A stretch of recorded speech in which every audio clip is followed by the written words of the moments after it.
بسم اللہ الرحمن الرحیم۔ شروع اللہ کے نام سے جو بڑا مہربان نہایت رحم والا ہے۔ خوش رہنے کا راز۔ کبھی کسی کی برائی نہ سنیں نہ ہی کریں، اس سے آپ کا سکون برباد ہوگا۔ لوگ آپ کے بارے میں کیا سوچتے اور کہتے ہیں، اس بات کو اگنور کریں۔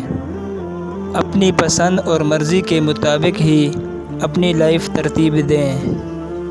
جیسے بھی حالات ہوں، ان میں کوئی مثبت پہلو تلاش کرنے کی کوشش کریں۔ عملی طور پر شکر گزاری کی عادت اپنائیں اور ناشکری چھوڑیں۔ مسکرانے کی عادت بنائیں، اس سے خوشی کے کیمیکل ریلیز ہونا شروع ہوتے ہیں۔ اگر کچھ ماضی میں ہوا ہے تو خواب سمجھ کر بھول جائیں۔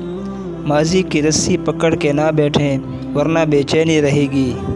مزید ایسی پوسٹ پڑھنے کے لیے اور اپنی الجھنوں کو سلجھانے کے لیے جاتے جاتے فالو کرتے جائیں۔ شکریہ۔